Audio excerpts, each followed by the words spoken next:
Assalamu alaikum wa rahmatullahi wa barakatuh, and good morning to everyone. My name is Shabir Chauhan, the chairman of Amal, and we're delighted that you could join us on a very, very important webinar. I think before starting, if I can just open it up with a small dua. Alhamdulillah Rabbil Alameen, Ar-Rahmanir Rahim, Maliki Yawmiddin, Iyyaka na'budu wa iyyaka nasta'in, Ihdina as-siratal mustaqim, siratal ladzina an'amta alayhim, ghayril maghdubi alayhim waladdallin. I mean, we're delighted to have so many participants joining us, and I can safely say that I recognize one of the names. We have a participant all the way from London who's also joined us this morning. So thank you very much for people to attend this very important webinar. Just some background on Amal, the Association of Muslim Accountants and Lawyers. It was established in the 1980s by some very dedicated people. And the association itself is not just for Muslims. It's open to everyone. In fact, we have a number of members who are not of the Islamic faith. And one of the main reasons for Amal is to be established is to have a look at some of the issues relating to legal and accounting aspects that's affecting the Muslim community. We're currently involved and spent a lot of time on the marriage bill, and we made a submission for that. Also involved in a significant number of outreach programs. And if you do have the time, if you can participate in Amal activities, we will appreciate that quite significantly. Membership fee is very small, about 200 rands a year. And also there's a reduced fee for article clerks and for students who are studying at university. Please have a look at our website, amal.co.za, for more of the information on the activities of our organization. Today's topic on the importance of succession planning in family businesses is something that's extremely relevant. So I think if I can introduce both speakers, and one will follow after the other. The first is, well, both speakers are from PricewaterhouseCoopers, ex-partners, very, very experienced in the fields. The first is Gaff, Osman, who is retired as a partner from PricewaterhouseCoopers, previously with Farajina, until they merged with PwC. And he is presently on a number of boards and also a consultant to a significant number of family businesses. He is also involved in a significant number of charity work and serves on a lot of NGOs. I think Gaff's reputation, everyone knows him quite well. And we're looking forward to his presentation today.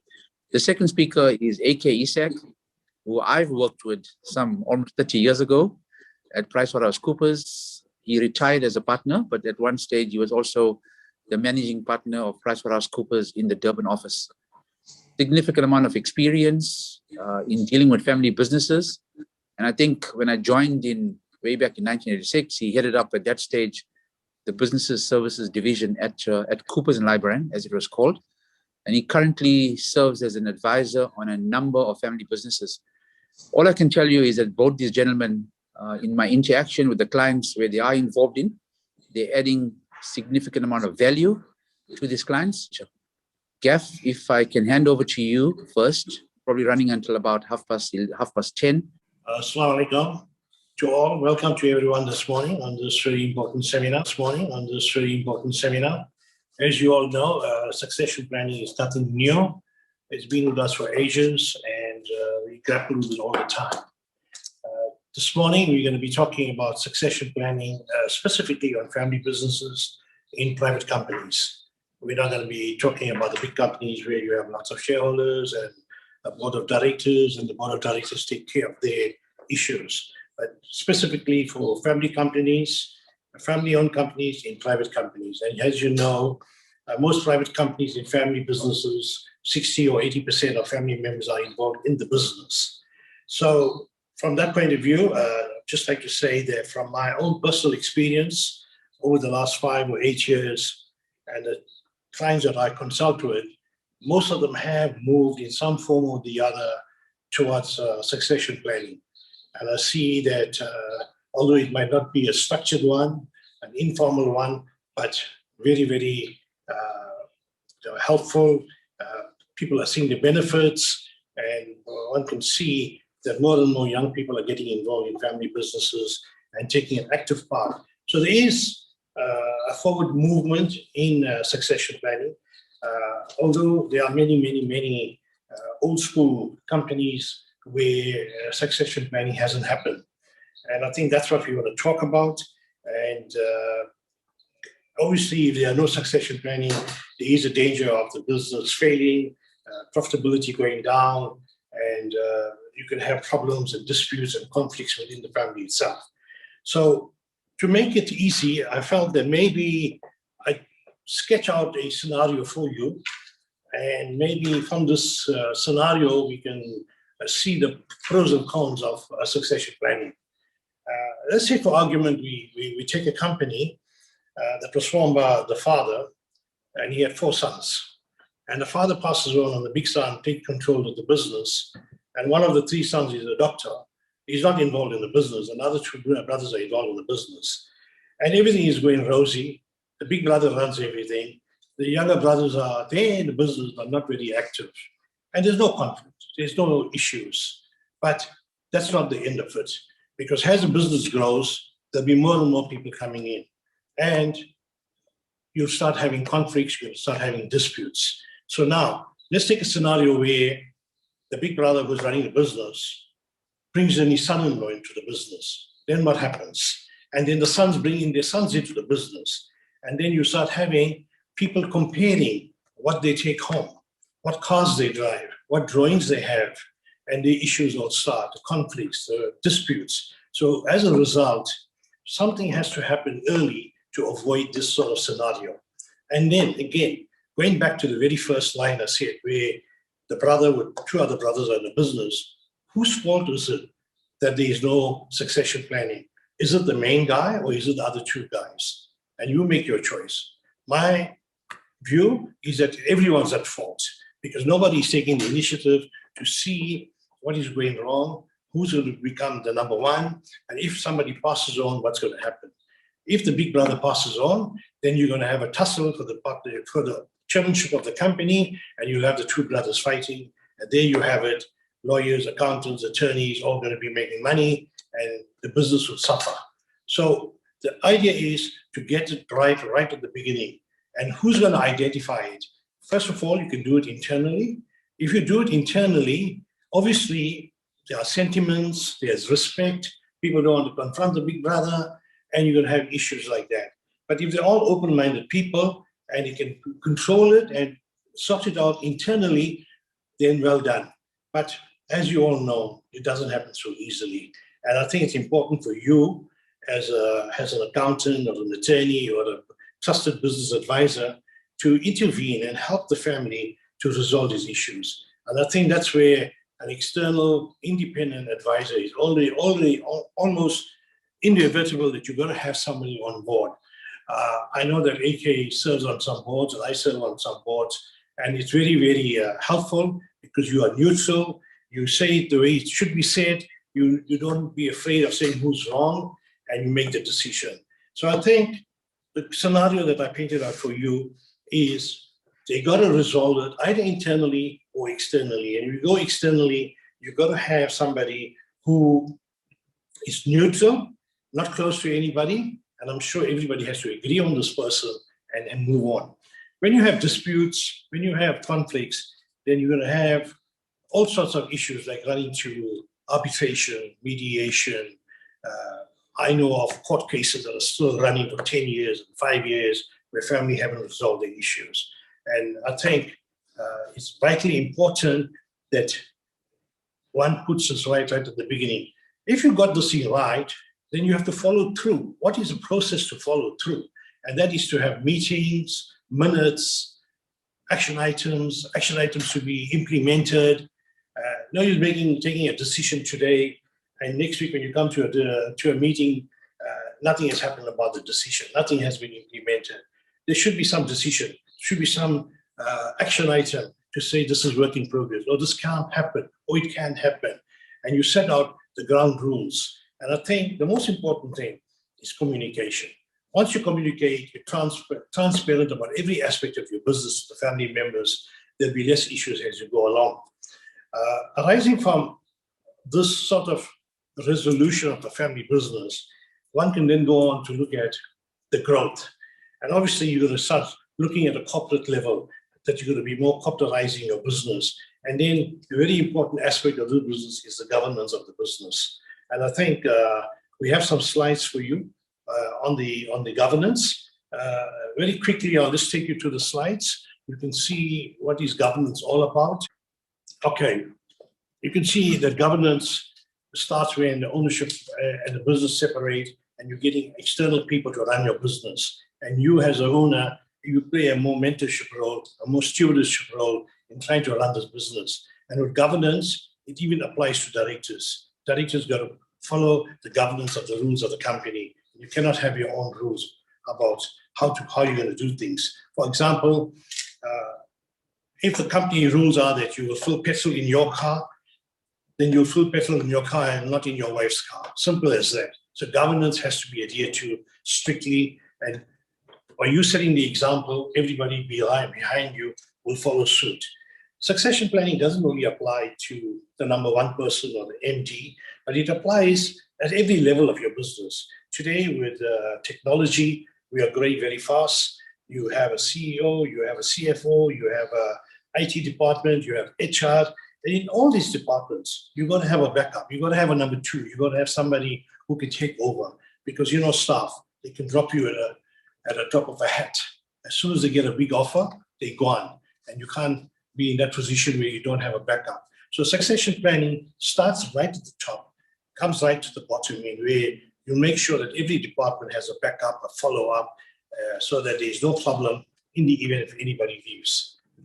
Shamil, next slide. Just to summarize where we are with governance. As you can see, the shareholders will own the ship and define its purpose. The board of directors will steer the ship in the direction it wants it to go. And management and employees will run the company, implement, row the ship.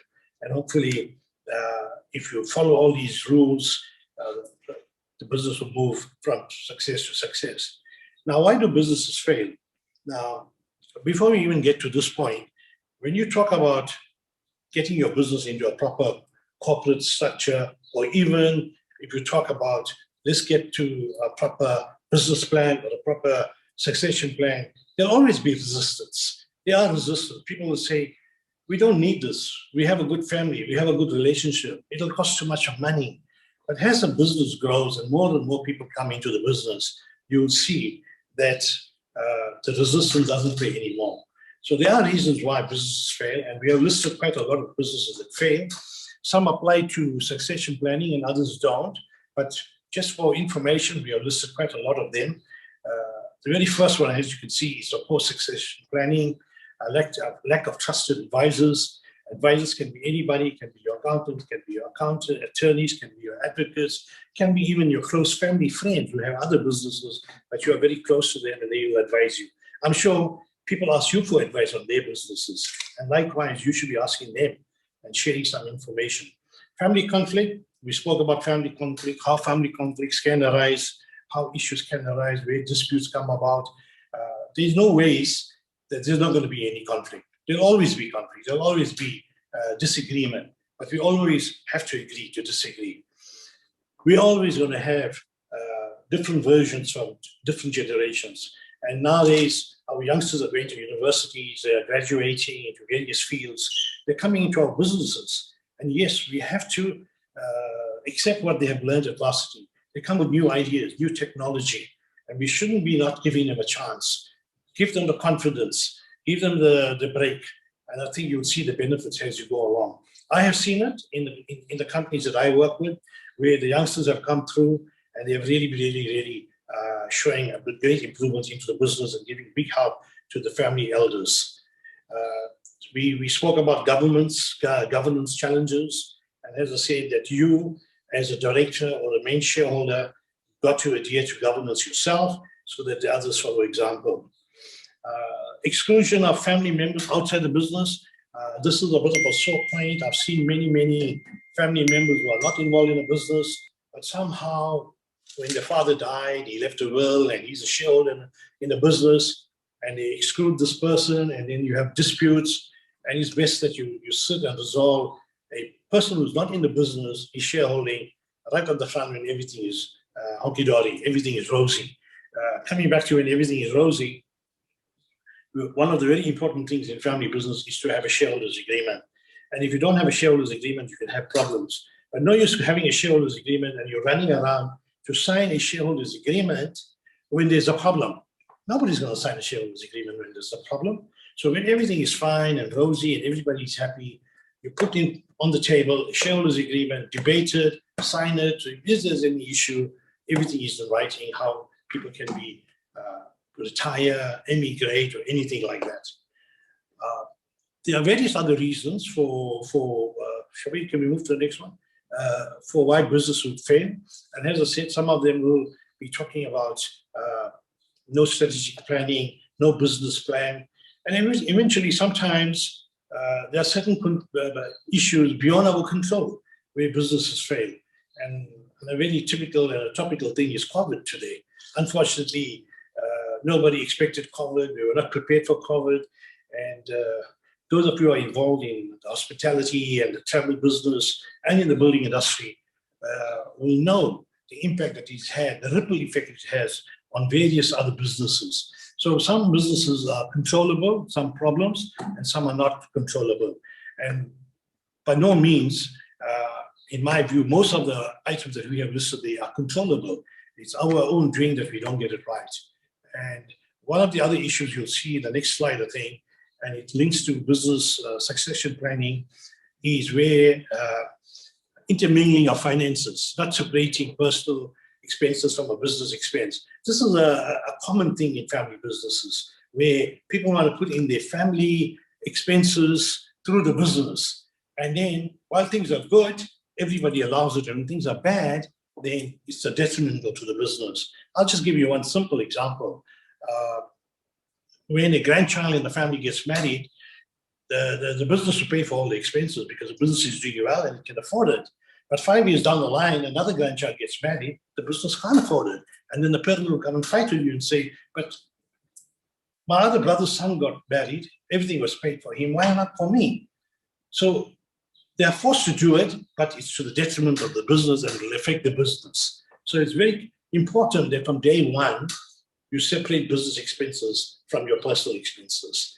I know I consult a company where the directors take anything from the business, it's recorded or paid for in cash from his pocket. There's no way taking anything that you want and walking away because you're a director or you're a partner.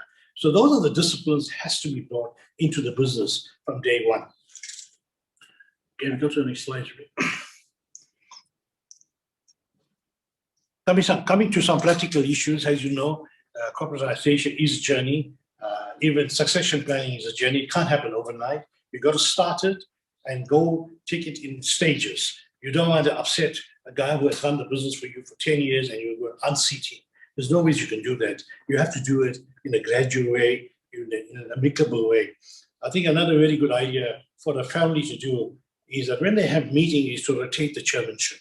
In this way, you're giving everybody a chance to be ahead of a meeting and to control a meeting, and you're giving him the confidence and you're building him up to one day when he is in that position to do so. Also, it's very important that when you meet some important people like your bankers or your auditors, that you have your other brothers with you. And in that way, you're showing them respect, you're showing them they are part of the business. And in that way, it brings harmony in the business. There's no secret in the family business. There shouldn't be any secret in the family business. This second point, failure of family businesses after the third generation, I think we hear this all the time. And I can tell you, with my 40 years of experience, I never seen a business going beyond the third generation. Really, I really mean it. I know PwC did the research and they say only 15% of businesses go over third generation. Yet, some of you might have heard Yaqub Beg's seminar many years back, and he said that in India, businesses go up to 7 or 8 generations. And here in South Africa, it's quite true that we don't go beyond the third generation. And maybe some of you guys and some of your clients can start proving us wrong on that. The next important point is the importance of appointing a consultant. We spoke about that. We said you must get an outside advisor, a neutral person who can bring about a balance on your board. And this is working well for lots of people. I know lots of retired accountants are consulting. We do share our views with people as we meet them, and they seem to be all doing very, very well. I just want to touch on a little other point here. I did a presentation some time back where Mohammed Wahid was doing a leadership course to youngsters, all under 30. And I was asked to do a session with them as a guest speaker. And after that session, two young guys came up to me and said, you know, Mr. Osman, my father doesn't give us the free rein to do what we want to do. And he's always at our back and checking on what we're doing. And this is not a common, it's a common thing. And I had to monitor these guys and counsel these two young guys. They say, look, have patience. Your father knows what he's doing. And slowly you've got to get to him. Slowly tell him to give you a small piece of the work, show him what the results are, and I'm sure he'll have confidence in you. So to people who are there, business people, do encourage your youngsters, do encourage them, give them the confidence to run your business. We all make mistakes. There's always a learning curve. So it's never too late. While you're alive, while you're in the business, while you're active, get your sons, get your nephews involved in the business.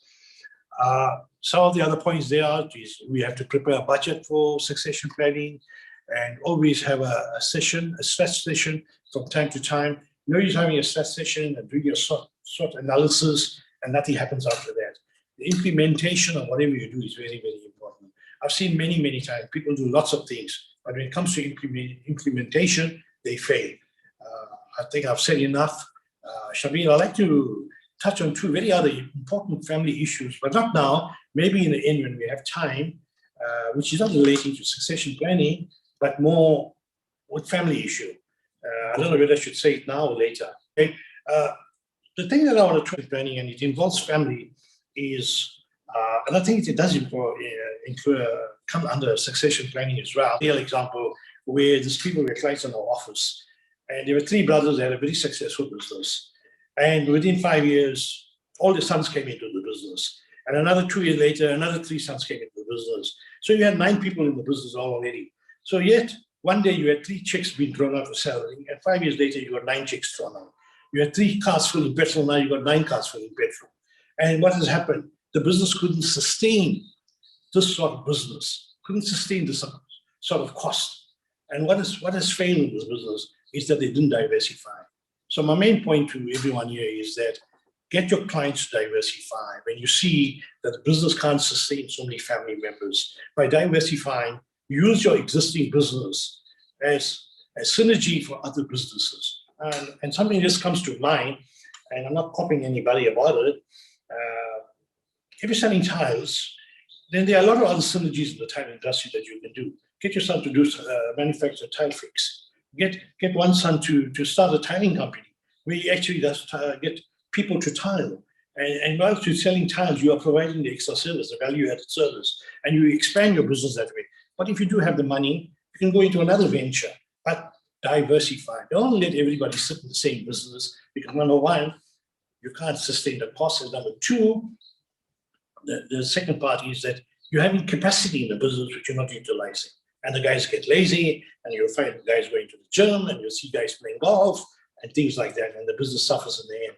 So that was one issue. The other issue that I want to touch on is don't put all your eggs in one basket. And again, this is a real example of a situation that I had when I was in practice. And we were called in very, very late when this business was failing. And we went into this business, and we found that it was a shoe manufacturing business, had over 300 employees. The MD of the company, his brothers and his nephews and his sons were all actually sitting in the machine and making shoes and slippers and sandals. And they were supplying one buyer only, one chain store in Durban. And some of you guys who are my age will know the name that I'm going to tell you. It was Scotch shoes. Scotch shoes were everywhere. They were in Russell Street, West Street, Smith Street, London Arcade, Mercury Lane. They were everywhere, Scotch shoes. And these guys were only making shoes for Scots. And the MD of Scots was a guy called Des Scott, who had lots of osses, and he went into liquidation. And what happened? The poor guy in the shoe factory went into liquidation. When we were called in, his trucks were repossessed, his machines were repossessed, and we had 200 or 300 people unemployed. And they could have surely not put all the eggs in one basket. They could have seen that, why use talented people like his brothers and his sons to sew and make shoes when they could have been doing some bigger things like wholesaling shoes, or even creating their own chain stores in the little cities, because Scots were only in Pitfalls in Durban. You could have went to Richards Bay, or you could have went to Stanger, or you could have went to Potchefstroom to have your own chain stores. So if anything happened, you had another alternate means of supplying. So I think those two other areas that I touched on, Shabir, is just as a seed for people. And I think we accountants and attorneys and business advisors who are all listening in see these things. And I think we have to bring it to the attention of our clients for the benefit of the community as well, for the benefit of people who are working for them, and to make sure that our businesses all grow from strength to strength. Thank you very much for the information that you provided. I think there's a number of issues that we can identify. A number of issues that Gaff has mentioned, it's very relevant. For the organization that I'm working for, when we're doing applications for finance, one of the subcategories is succession planning. With the number of meetings that we go to, when you go and have meetings with clients, you'll immediately come to know whether a client has got a succession planning or not, depending on who he brings into the meetings, who's attending. You go to clients where, even if we go as bankers, we'll have 3, 4, 5 people sitting in the meeting to discuss issues. And for me, that's a very matured approach to succession planning, because it's not left just with the owner. And as I said, this is something that's quite important. Okay, I'm going to now hand you over to AK Essack, who will, while I call up the slides, you just want to have any opening comments, AK, and then I'll share the content of the slides. Thank you. Assalamu alaikum, everyone. Thanks, Shabir. Thanks, Gaff. And welcome to all for attending. Okay, the topics I'm going to be covering is one, a basic introduction, why succession planning is difficult, especially in a family business, the ground rules for success, effective succession planning, some of the pitfalls which Gaff has covered will probably be covered again, and then a bit of a conclusion. The future of any success of family business dependent on the effective succession planning. I think the point I want to raise here is that it's different for each business, for each family. Each family's dynamics are different, the businesses are different. So there's no one size fits all situation for succession planning for businesses. The other point is that it's very emotional, this topic, because you're talking about the future of the business, future of the founder of the business, the family members, and often the founder doesn't want to talk about these things because he founded the business, he's very passionate about it, and he feels that as long as he can carry on going, he wants to carry on with it. So he doesn't want to talk about succession plan. But as Gaff mentioned, if you don't discuss this thing and get this in place, you're looking for a disaster. Gaff also mentioned that most businesses fail after the third generation, and I think that is definitely the case. We've seen very few that carry on for a longer period.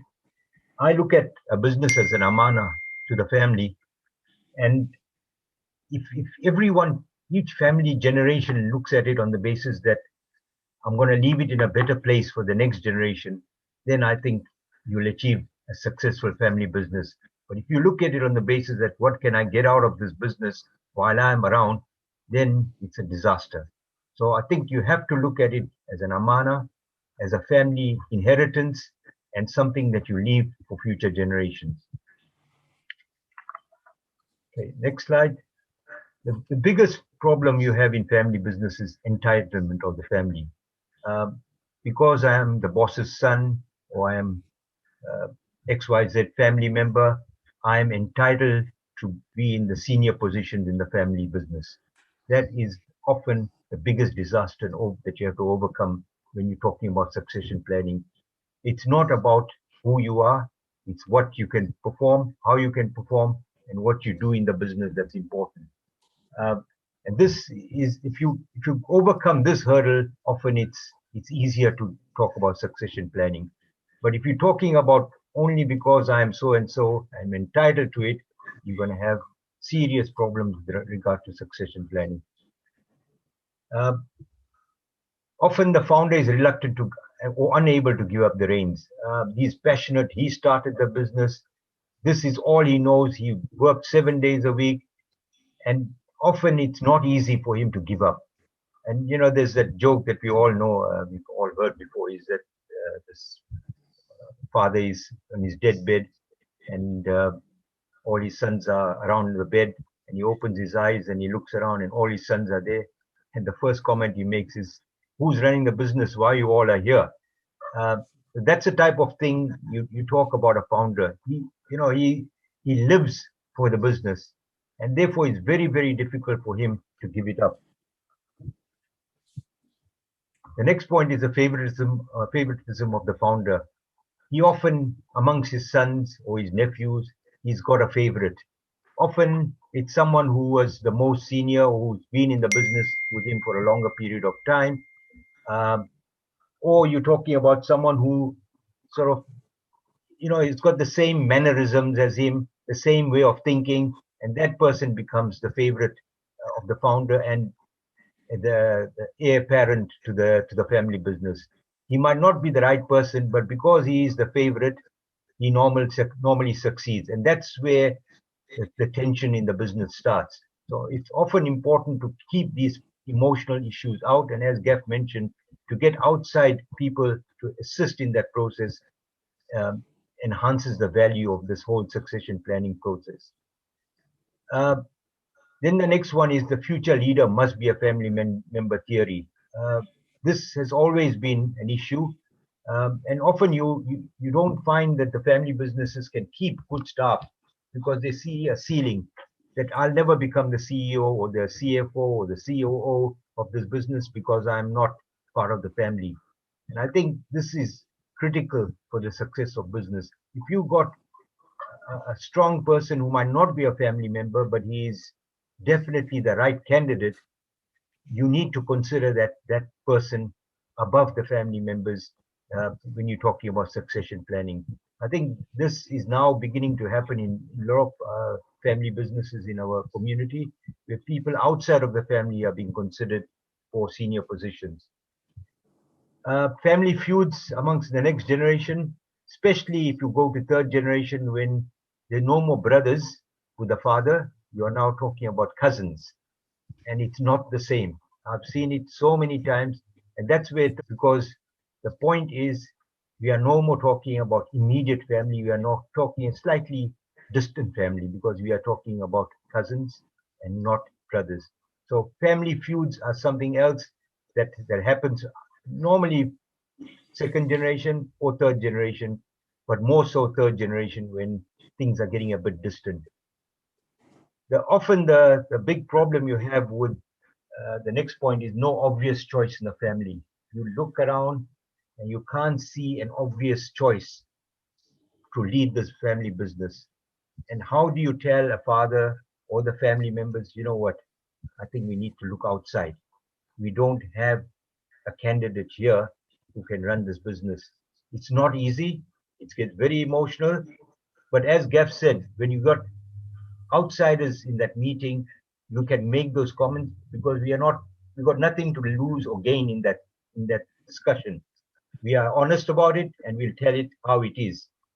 But sometimes you have to face reality and take that decision. Look, for this business to succeed and for the family to continue benefiting from it, we might have to look outside. Not easy, because when outsiders do come in, they'll find resistance. So it's a difficult decision, but it's something you have to sometimes consider. Too many chiefs, again, it's the same thing with the first point I had, entitlement.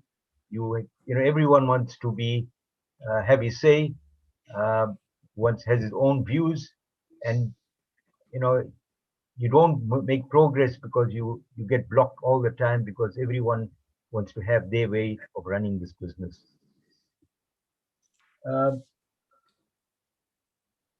Okay, the next one is some of the ground rules for success. I think Gaff covered some of them because these are normally the contentious issues. Separation of management from shareholding. The family can continue to be shareholders in the business, but they don't all have to be management in the business. So that's an important separation. You have to always think about if they are competent and if they can run it, well and good. Management and shareholding can be the same, but it can't always be the same. Or if you don't have the right people, it might not be the same. Salary versus dividend.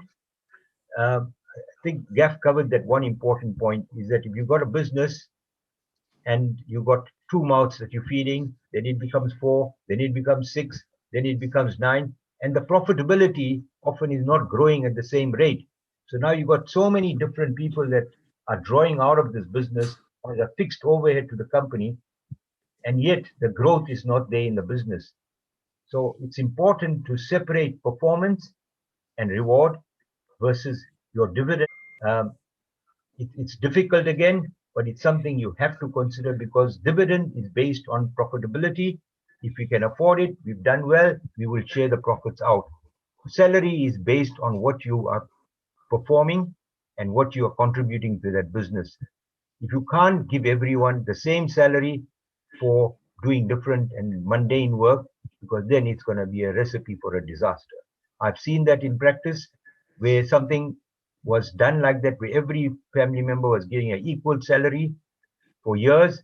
Times were good, it was fine. As soon as recession hit, now affordability becomes a concern, and you can't now give each family member that same amount of salary, which results in disaster.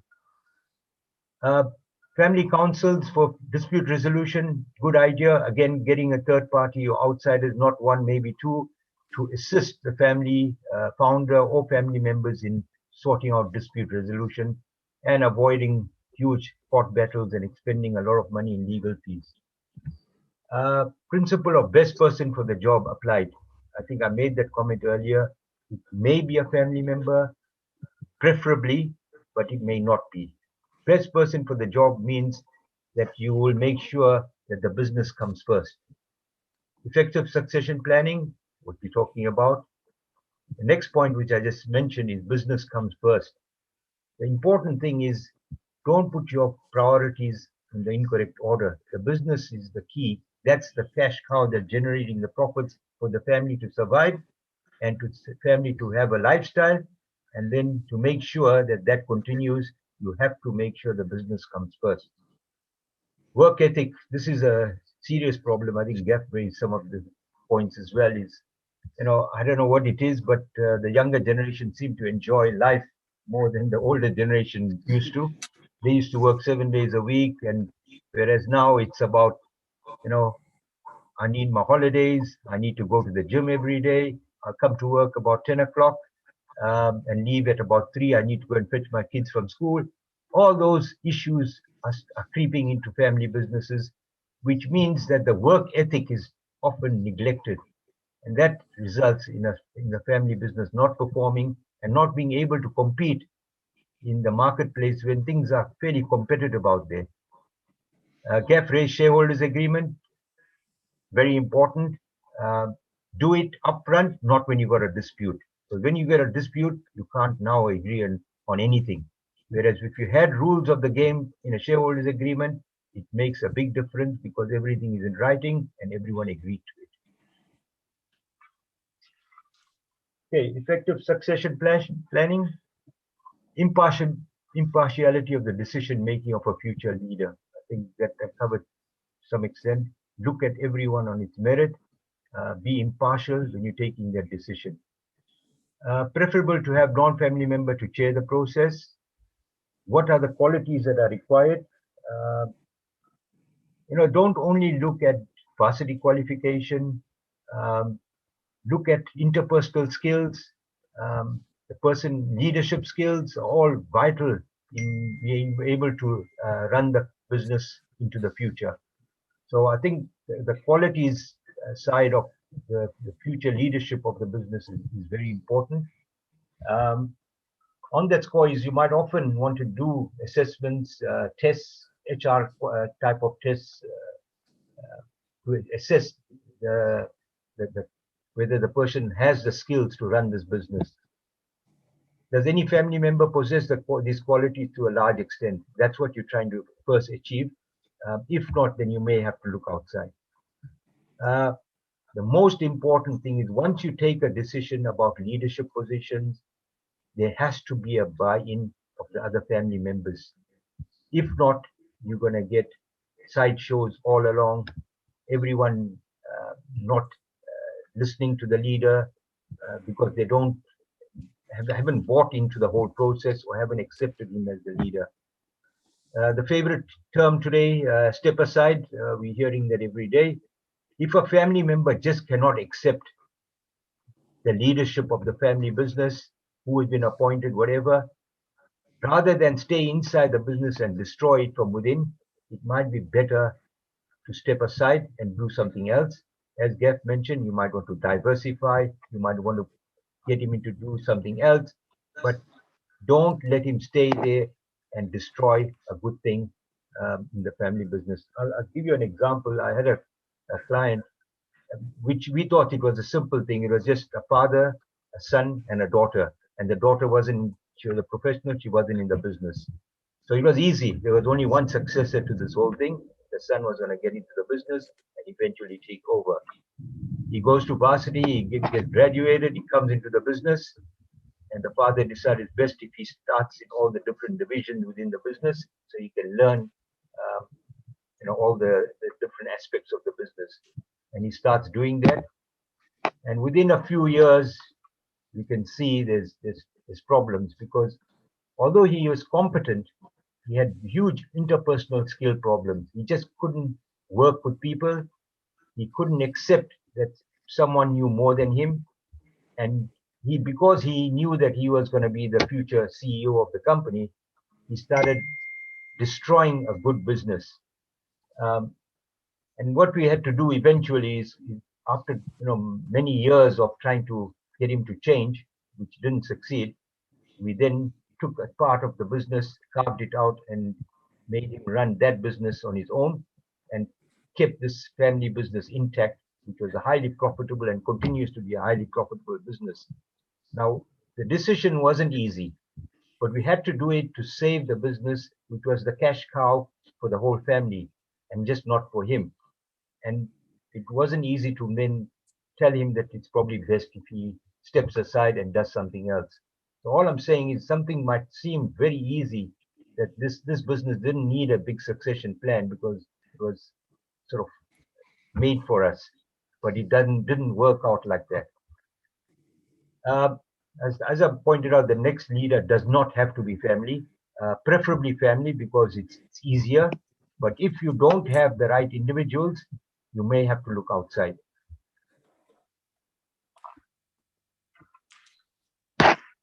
Okay, some of the pitfalls to avoid: favoritism. Huge issue. Avoid it as far as you can. Look at individuals for their merit and not because who they are. Corridor talk in family business is another major problem. Is that you, instead of sitting in the boardroom and taking decisions as a family together, most of the talking doesn't happen in the boardroom. It happens outside in the corridors, which is negative stuff. Whereas when you come to the meeting, nobody wants to say anything. So you have to stamp out those sort of things and make sure that you have family meetings, you have board meetings, and everyone contributes. They are given an opportunity to talk, and they must be able to view their opinions on it. As I mentioned, the previous example, bad attitude, aggression, those sort of things don't help in a family business. And if you've got individuals that they need help, you might as well get them help before they destroy something good. Discipline, again, especially with regard to drawings and salaries, huge issue. You need to have good, strong set of rules, and you apply them consistently and without any exception. If you do that, you find people will abide. But if you don't have good rules and if you don't apply them consistently, you're going to have problems, and there'll be ill discipline, and there's nothing you can do. Connection call is similar to favoritism. Um, as I mentioned earlier, earnings not based on role and performance. Um, you can't, it's nice if you can give everyone the same earnings, but it's not often possible because people are doing different levels of work, and it's, it's not going to be feasible to pay people the same amount of salary. You can reward them from dividends because that's the entitlement as a family member, but salaries must be based on performance. Business feeding, high lifestyle. This is a common problem. You know, people's lifestyles are so high that the business just cannot afford feeding those lifestyles. And as more and more family members come into the business, that cost is huge. And it's just not sustainable, especially if you're competing against non-family members, corporates outside who don't have that problem. You're going to find that you're going to come short. You're not going to be able to compete with these people. So he deserved the respect. But once he's appointed, you have to respect the leadership, follow instructions. Otherwise, it's a free for all. And then finally, as a conclusion, family businesses by their nature are very complex. They can be successful. They are successful if everyone is rowing that boat in the same direction. And I always tell to my clients, don't get rid of family businesses because the future job market is not going to be easy. If you want to keep your children occupied or in meaningful jobs, these family businesses are the ones that are going to give them employment. The market out there is not easy. People with graduates are walking the streets without jobs. And you can see with corporates, the number of employees they had 5-10 years ago to the number of employees they got now is a huge difference because of technology and etc. Often you have family members saying, you know, I can get a better job outside. Always my advice is send your CV out, see what you get. If you get a phone call, you're lucky. So respect what you got. Make sure that you make shukar from the business that you're getting and good employment. And often you're earning a salary or a dividend, which is far in excess what you will get in the marketplace. So honor the thing, look after it for the next generation, because everyone will benefit from this business. That's my bundle. Thank you, everyone. Okay, thank you very, very much. There's some words of wisdom out there. I'm going to take questions, and I think a number of the issues you raised are so relevant, and we see that all the time in meeting with clients. You talk about generation issues. I mean, we can go into a meeting and you'll immediately know that there's problems with the different generations because they're talking at cross purposes. Somebody wants to go with option A and immediately contradicted by a younger generation, older generation to go in option B. And he's probably telling you that things are not as aligned as they should be. The issue of making a wrong choice. So I don't think we need to come across and immediately going to appoint someone from the outside. I've seen some disastrous appointments. And when you go across and where the family is probably in a rush to appoint someone for probably the good reasons, and if there's no culture fit, then you're going to have a problem with that. And that will always manifest itself a bit later. And we've seen some disastrous encounters in that respect, Sacha. I'm going to just pose one question to both AK and to Gaff. And let me go with AK first and then Gaff after that. If people, this audience is mainly accountants and lawyers, but there are some business people that have also joined, just from the names I can see on the screen.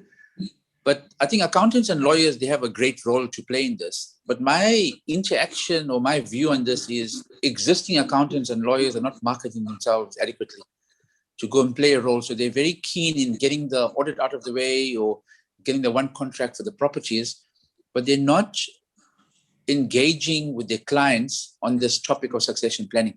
That's my experience, but it might be different with other people and other clients. So if there are people that want to appoint a consultant to help them to go through this process, what do you think they should be looking at in a consultant, and how should they go about in that process? AK first. Yeah, I tend to agree with you. I think when Gaff and I were in practice, that was the key, is that we looked ourselves, apart from auditors, as trusted business advisors. That's what we used to call ourselves, because you not only were doing the audit or the accounting work or the tax return, but you were getting involved in all aspects of the business. You were the sounding board for the founder or for the business.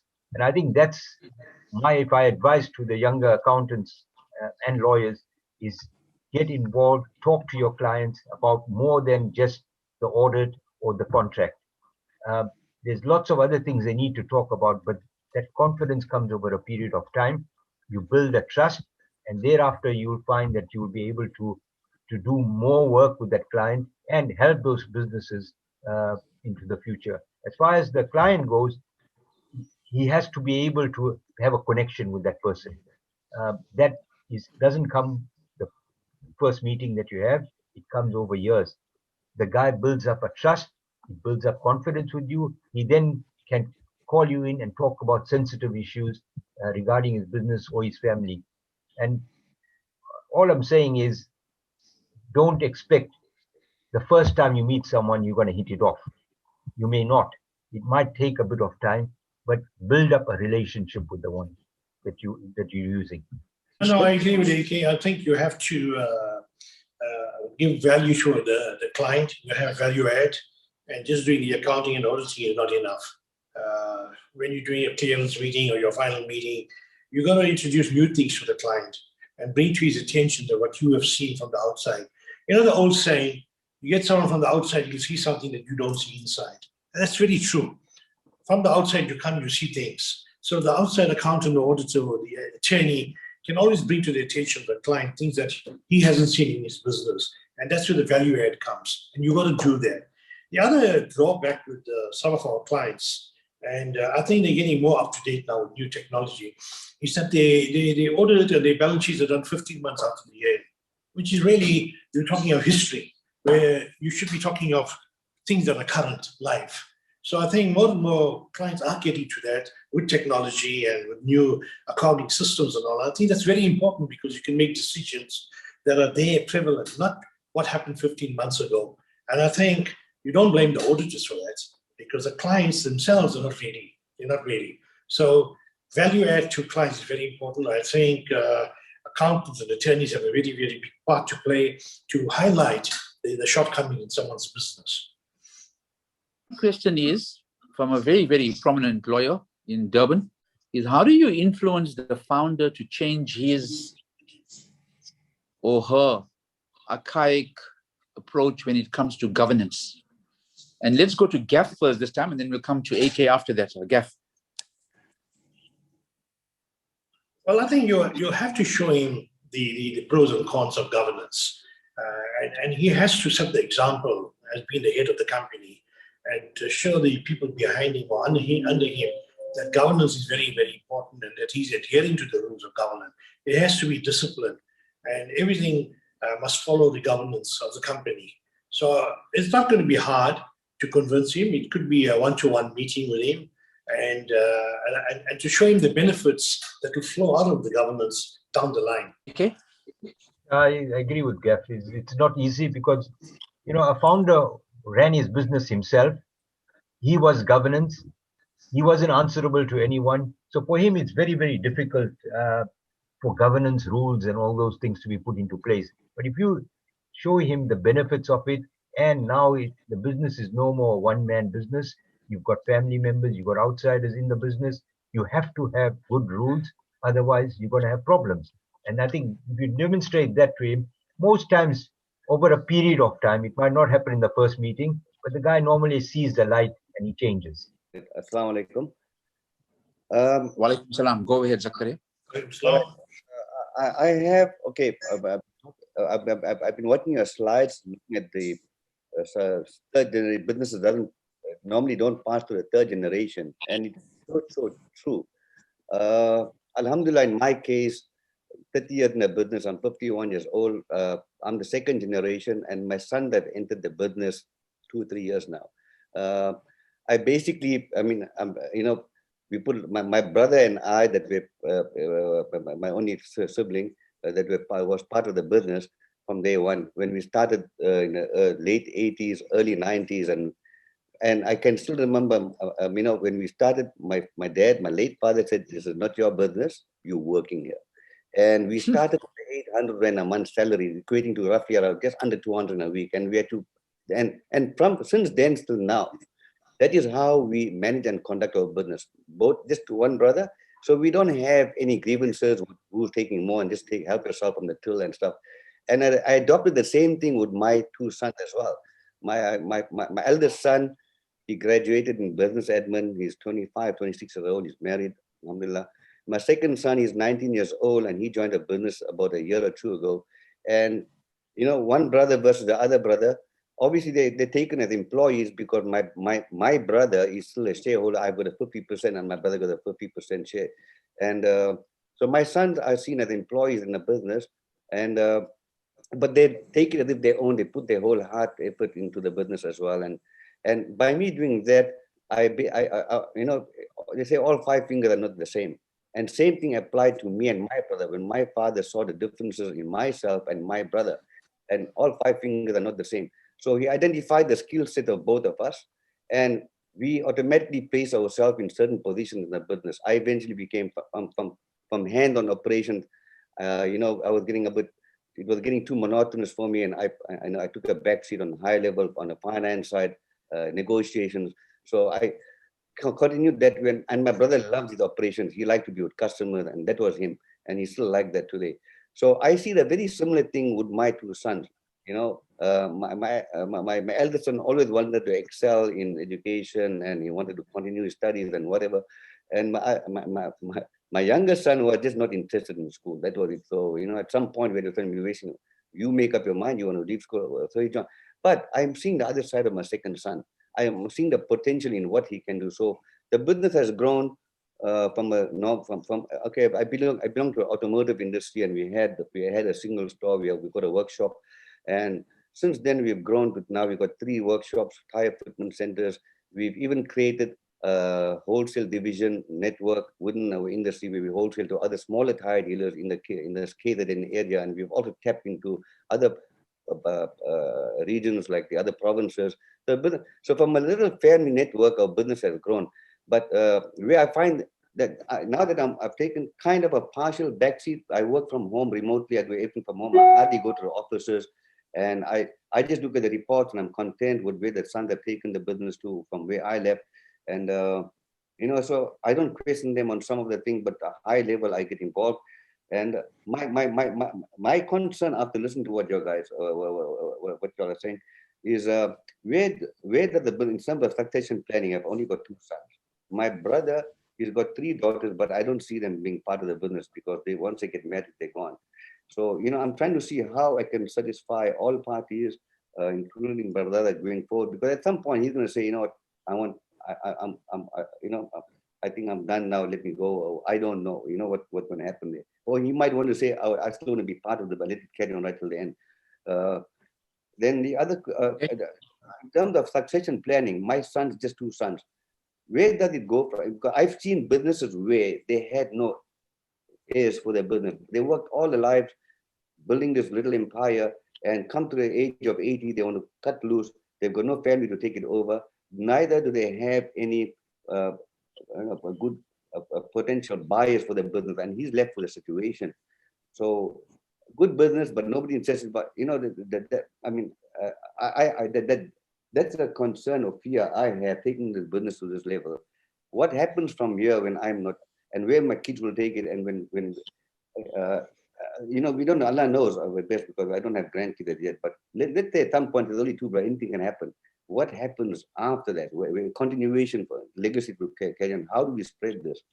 Zakaria, thank you. I think you're raising some very important issues. It hasn't been covered, but part of succession planning is the disposal of the business in terms of planning for it. And I'm sure it comes up with your discussion when your consulting takes place. Let's go to Gaff just to have a look at that aspect that Zakaria has raised, and then AK after that. Well, alhamdulillah, you got a good model going at the moment. I don't see a problem. While everything is good, you can have a nice shareholders agreement with his brother, and as you said, he's already operating in the 3rd generation, which is excellent. And I'm sure he has set the ground rules properly right from the beginning. And I think we can see a fourth generation moving into that place, really, the way I look at it. So he shouldn't be too worried about what's going to happen. Put in a shareholders agreement in place with his brother, engage with his sons, what's going to happen going forward. And one day, even the two brothers might want to split. His two sons might want to split. So the ground rules will be laid by doing all that now, not to wait for the event to happen. So I think he's on the right track. He must expand. He must not worry about stopping.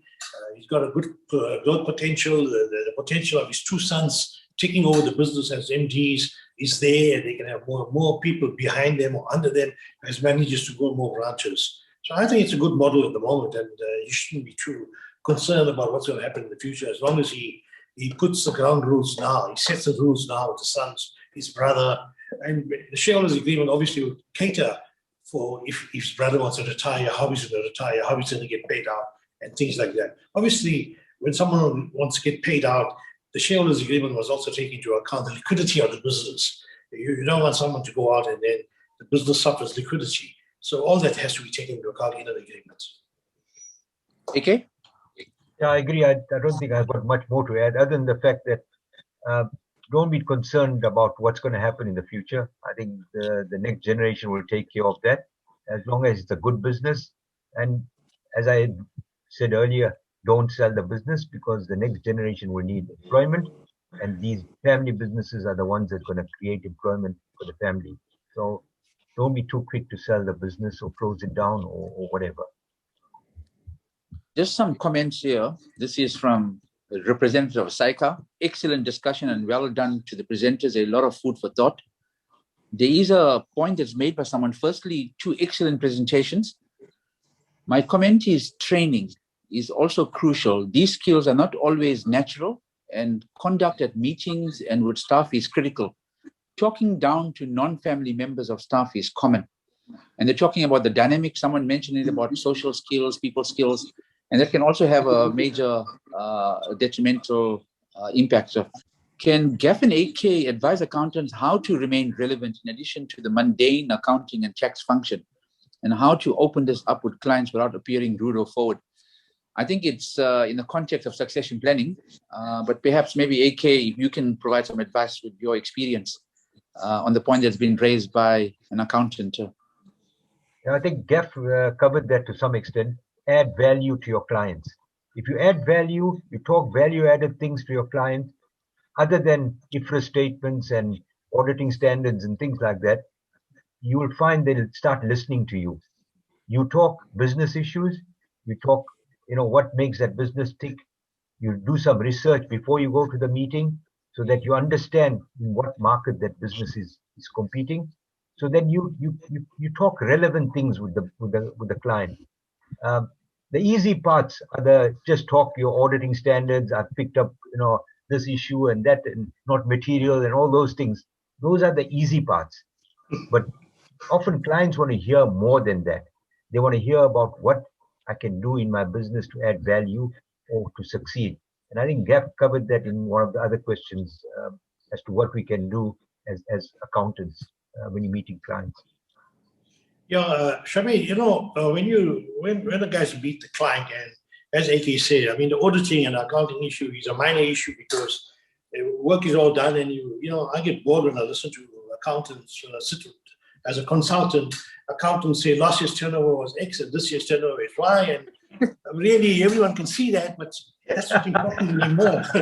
You need to do other things, and the value add is important. I think clients are looking for opportunities where there are more opportunities for them, and maybe they're so busy in their work, and with you as an accountant, you're going around all over, you see the opportunities, you see new areas that the client can move into. There are new tax incentives that clients don't even know of, and you have to bring it to their attention that these are the incentives you could move into. You can go into certain zones, economic zones, where you only have to pay 15% tax. I mean, if you're based in Durban and you have a factory in Richards Bay, what a pleasure. You pay 15% in the special zone and things like that, and bring it to the attention of the clients. All these issues, the tax incentives, the labor incentives, the incentives that were offered with TERS and COVID. I think everyone knew about that. But you talk about other things but audit accounting. Maybe you should spend 20% of your time discussing the final accounts and then the rest of the time on opportunities and value adds. My question, what are some of the challenges experienced with daughters who were in the business with their father and now marry? I think Zakaria has mentioned something to that basis. And she wishes for her husband to be in the business to safeguard her interest. How can the husband's introduction be smoothly integrated? I think this is a very relevant issue. It's common. I think no one had the guts to ask that. But when daughters come in or when they go out and the son-in-laws come across, that's when the conflict actually takes place. But very relevant. And let's go with AK first and then Gaff after that. AK. Yeah, Shabir, this is a real curveball. It's relevant. It's a difficult one. People get very sentimental about this thing, very emotional, that no son-in-laws must come into the business, all those sort of issues. But, you have to have an open mind and you have to look at each case on its own merit as to who the candidate is. And the question was at the end, look after my interest. I mean, a husband is not coming into the business to look after interest. He's coming there to, work in the business. Looking after the interest comes in with the shareholders agreement and all the governance that we spoke about. Is that if she's a shareholder, then she is a shareholder. And, all the governance issues, the shareholders agreement should cover her for that. She should be invited to AGMs and, discussing accounts, whatever. But her husband is not getting into the business to look after her interest. I mean, if that is the thing, then you're already starting on the wrong foot. Yeah. No, I think it's important that if the son-in-law is coming with expertise that you don't even have in your own business, then you must take him in with open arms, because he's going to improve your business. He's going to enhance your business. But he's coming in, as AK said, to look after one's interest, and he doesn't have any expertise. Then it's not on for me. I mean, he must add value. He must be able to earn his bit with performance. And I think one of the ways we have to resolve this thing is that we in the Indian community don't have the culture of paying dividends. And I think we have to introduce that. People have to. There are passive shareholders who don't get income and they're shareholders of companies, especially daughters. And I think it's time that, I know the tax is the issue. You're going to pay your 28%, and then you're going to pay your transfer duty tax, another 20-odd%. And eventually it's like a 42% tax. People don't want to pay their tax. But I think once you have the culture of declaring dividends, people will be satisfied that they're getting a fair share for their investment in the company. And I don't think a very important point that AK raised, and I might have just say it here instead of saying it in my closing remark, is that small businesses provide all the employment in the country. And you read about this all the time. And yes, we cannot close our businesses or sell our businesses to big corporates, because we need to employ our people, not only our children, but our community members. We have to employ them. Even the underprivileged, we have to employ them. And we are creating the employment. So let's not sell our good businesses. There is a comment here, and it's possibly linked up to this. If you look at successful startups that become large corporations, how can you transition a family business into an independent standalone company? Or is this by definition not possible? Because small businesses to become big, and saying, how do you do it?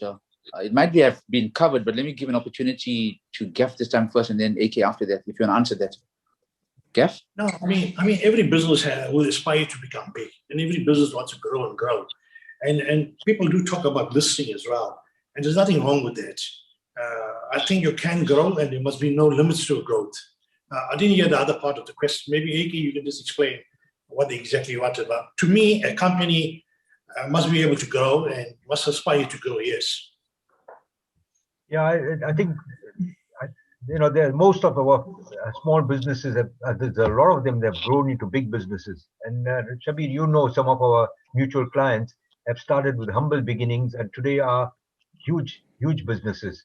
So it happens all the time. As long as they're running the thing properly, there's governance, there's profitability, and the individuals that are involved in the business are taking their business seriously. I always say that. Take your business seriously. It's not a part-time job.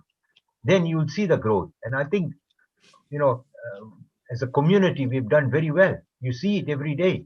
is someone started off with humble beginnings, and today it's a multi-million rand or hundreds of million rand turnover business. I think it's very relevant what's being said. And for me, it's all about governance also. Sometimes people feel that they don't want to spend and what's this King 4 kind of issues. And believe me, it might be expensive, but in the longer run for sustainability, especially the point that was raised by one of our speakers, that the businesses don't last after 3 generations. And the question that must come on the mind is, where are you in that process and how can it last for the 4th, 5th, and 6th generation? And that question needs to come in. I think I must thank the speakers, but before I do that, just some closing comments and some ideas on the way forward. And perhaps while we're talking about businesses, just each of the speakers also talk about succession planning for accountants and lawyers. I know SAICA has got some kind of document which you engage with other accountants and keep it in place. If you've got any ideas on that, please. But concluding remarks, Gaff first. You talk about accountants and attorneys, and I think it's an important area. I find a lot of sole practitioners around, especially in the attorney world, and sometimes one wonders what is a succession plan for them. And I see in the attorney world, lots of people who serve articles for attorneys leave attorneys and go and open their own offices. And I sometimes wonder why they can't become partners with the existing offices and grow the businesses. You see some nice big accounting firms, but you don't see a lot of big attorney firms. So I think it's something to take home for attorneys to think about it. They have to think about their succession plan. If somebody falls, pass on immediately, lots of monies are sitting in trust accounts, and a lot of open files. And who takes over? What is a succession plan? And things like that. I recall many years ago, I approached an individual accountant to come and join us. And it took him 3 weeks to come back to me. And then he said to me, I don't want to join you guys because I'm a sole practitioner and I'm happy. But when I die, I want you to buy my practice. So I told you, thank you very much. I'm not an insurance company. You close the chapter there. So yes, on our topic, today's topic, I think succession planning, changes are very important in life. One has to change with time, change with the flow of the country as well. And I think succession planning, by doing it and having a succession plan, is a change. It's a change that we all have to accept. A simple example is that where are all the jewelry shops in Grey Street today? Where are all the tailors in Grey Street today? They have changed. They've gone to the malls. They've gone to Gateway. They're going to Pavilion. If they didn't go, they would have been dead. So I think change is very good. And all our businesses must change. Look at a business plan. Look at succession planning. And really grow your business. By all means, grow your business. And don't be afraid to take non-family members into your business as well. Because we're getting more and more qualified people, highly qualified technology guys, digital guys. And I think we must take advantage of that. Thank you. Thank you, Gaff. AK? Yeah, regarding succession plan in accountants and lawyer firms, you have to have an open mind, bring in the younger generation, not only as article clerk, serve the articles and off you go. Keep the ones that you feel that can work with you and become your fellow partners. And you encourage that, and you will find that those practices will grow, and it takes care of succession. If you don't do that, you will leave a sole practitioner, and as Gav said, you then have to, the family has to find someone to buy your practice out. So again, keep an open mind and make sure that we've got talent, nurture it, and make them partners with you in your practice. Closing remarks, I think succession plan, I think what we mentioned is vital. I think the founders should make sure that there's a lot of good talent coming in through their children. They get educated and they bring in a new focus in the business, especially with technology. You find the older generations, I don't blame them because they were born before computers. They don't understand the technology side of the business as much as the younger generation. So they often close shop when it comes to those discussions, instead of encouraging the younger generation to look at opportunities in those like online shopping and those sort of things, and see how you can expand the business and grow the business into areas that you didn't get involved in. So change is inevitable. If you don't change, you're going to die. And that's what we're seeing in a lot of businesses, that they don't adapt to the new environment, they don't succeed. You have to change, and change for the betterment, and make sure that you use your succession plans in the right direction and encourage good talent to come through. Jazakallah. But I think the discussions has been absolutely fantastic. There's very high valued issues that have come out. We will make the recording available, and I think it should be compulsory viewing. We're going to take it across for our clients and say, please have a look at this and share it with the family. And you guys have come at very short notice on a very, very important topic. I do believe that from a community point of view, we've got a big role to play, even as an association of the Association of Muslim Accountants and Lawyers. And from this, I'm already getting comments coming across to say, listen, you should have a separate seminar on succession planning for accountants and lawyers, specifically, and get accountants and lawyers to speak on this, where they are in full-time practice, etc. And for me, I must kind of indicate that this topic was something that we thought about at Amal. I think we were not disappointed. We've actually had one of the highest attendances at any seminars that have taken place. And for me, it just shows how relevant this is. And there might be a follow-up on a number of the issues that has been raised. So if anybody do want to contact the Amal offices for the recording, if it's not available on Twitter, or if you can't access it, please let us know. But Gaff and AK, thank you very, very much for giving up your time on a Saturday morning.